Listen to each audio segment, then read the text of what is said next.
Para terminar el tema 4, nos ocupamos del tamaño de las unidades. Decíamos en un apartado anterior que el diseñador de la estructura, además de decidir acerca de las características que deben presentar los puestos de trabajo que integran las unidades, deberá determinar el tamaño de las mismas, lo que a su vez determinará la forma que deberá tener la superestructura, alta con pequeñas unidades o plana con grandes unidades. El tamaño de la unidad está vinculado al concepto de ámbito de control o de supervisión. Por este se entiende el número de subordinados que dependen directamente de un directivo o jefe de unidad. Lógicamente, los conceptos de tamaño de la unidad o de ámbito de control mantienen una estrecha relación con el tamaño de la organización.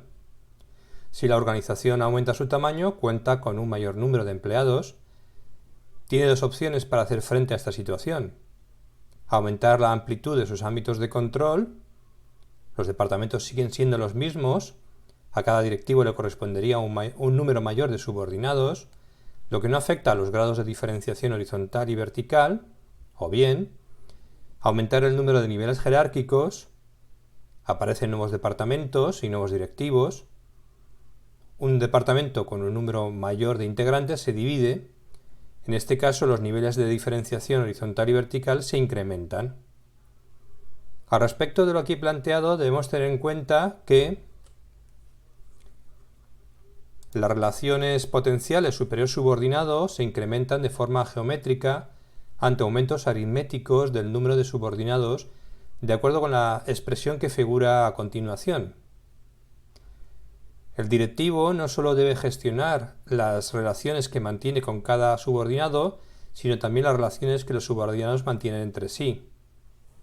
Como podemos ver en las figuras, un directivo con dos subordinados tiene que gestionar tres relaciones. En cambio, cuando su ámbito de control aumenta en una persona más, pasa a gestionar 6 relaciones. De acuerdo con esto, debe existir un límite al número de personas que un superior puede controlar y coordinar eficazmente. El número de personas dependerá de una serie de circunstancias. Veamos seguidamente estas circunstancias o factores, teniendo en cuenta que la amplitud del ámbito de control dependerá, sobre todo, de la frecuencia e intensidad con las que se manifiestan las relaciones. Esto se traduce en que es realmente la necesidad de usar la adaptación mutua dentro de la unidad para conseguir la coordinación lo que determinará la amplitud de su ámbito de control. Vamos con los factores. En primer lugar, la capacitación de los empleados. Empleados cualificados no necesitan ser supervisados por un superior ni acudir con frecuencia a él, dado que por su cualificación saben cómo actuar, qué se espera de ellos. Esto permitirá que el directivo tenga un ámbito de control amplio. La claridad en la delegación de autoridad. Si los subordinados tienen muy claro cuáles son sus competencias, qué pueden hacer y qué no necesitarán recurrir al supervisor y éste no necesita impartir órdenes. Así su ámbito de control puede ser amplio. La claridad en los planes. Una unidad a la que se le ha asignado el desarrollo de un plan claramente definido puede tener un tamaño amplio. El empleo de normas objetivas. Esto amplía el ámbito de control, ya que las mismas determinan qué hacer, cómo hacerlo, cuándo hacerlo, etc. La velocidad de los cambios que afectan a la unidad. Una unidad que se vea afectada por cambios rápidos y frecuentes se verá obligada a recurrir a la adaptación mutua con mucha frecuencia para hacer frente a situaciones imprevistas. Consecuentemente, la amplitud de su ámbito de control será reducido. El empleo de los directivos de buenas técnicas de comunicación. Esto permite una comunicación clara y concisa, lo que amplía el ámbito de control. En séptimo lugar, si es importante para llevar un buen término el trabajo mantener estrechos y continuos contactos personales dentro de la unidad, el ámbito de control del directivo se reduce. Y finalmente, variación según el nivel de la organización. A medida que se sube en la escala organizativa, Más variadas y cambiantes resultan las circunstancias que afectan a las unidades. Más necesarias resulta la adaptación mutua, por lo tanto más reducidos son los ámbitos de control. De acuerdo con lo anterior, podemos afirmar que, en general, cuanto más competentes sean los directivos y los subordinados, y cuanto menos interrelacionadas y más estables sean las tareas, esto es, menor será la necesidad de usar la adaptación mutua, más amplio puede ser el ámbito de control. De acuerdo con lo que venimos diciendo, está claro que la determinación del ámbito de control tiene importantes consecuencias para la estructura de la organización. Las organizaciones con ámbitos de control reducidos o estrechos conforman estructuras altas. En estas estructuras existen muchos niveles jerárquicos y cada nivel tiene pocos directivos que informan al nivel superior. Las organizaciones militares son el ejemplo más típico de este tipo de estructura. Por otro lado, las organizaciones con ámbitos de control amplios constituyen estructuras planas. Este tipo de estructuras se caracterizan por la existencia de pocos niveles jerárquicos formados por un número relativamente grande de directivos que informan al nivel superior.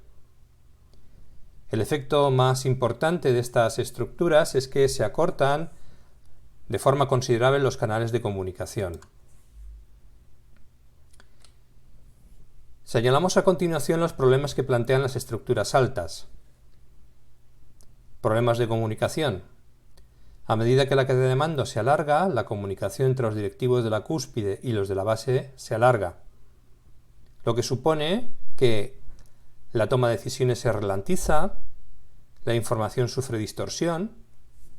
Pensemos que los directivos de los niveles bajos pueden manipular o seleccionar la información. Los problemas de comunicación empeoran progresivamente a medida que el número de niveles jerárquicos aumenta. Problemas de motivación. Cuanto mayor sea la autoridad y responsabilidad que tiene una persona, más motivador es el papel organizativo de esa misma persona. De esta manera, a mayor número de niveles, la diferencia relativa de autoridad y responsabilidad que tienen los directivos de niveles próximos disminuye, con lo que se reduce el grado de motivación del directivo. Es más fácil para los directivos de las estructuras altas eludir su responsabilidad, ya que se escudan en la responsabilidad de los directivos de niveles próximos superiores. Costes burocráticos. Cuanto mayor es el número de directivos y de niveles jerárquicos, mayores son los costes asociados al funcionamiento de la organización, dado que surgen problemas de control y de coordinación. Finalmente, el problema de la ley de Parkinson.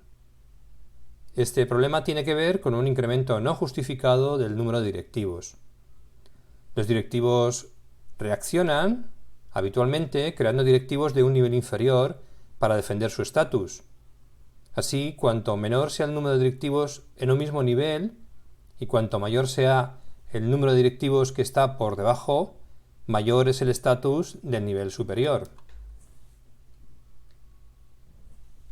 De los problemas que plantea una estructura alta podemos concluir que una organización con una estructura plana tendrá menos problemas de comunicación, motivación y costes que una estructura alta. Por lo tanto, solo se debe elegir una estructura alta cuando se necesite mayor nivel de control o supervisión sobre los subordinados. Recuerda que en este caso el ámbito de control es más reducido. A continuación nos ocuparemos en el tema 5 del programa del estudio del último grupo de parámetros de diseño, los parámetros de diseño del sistema de toma de decisiones y de los enlaces laterales.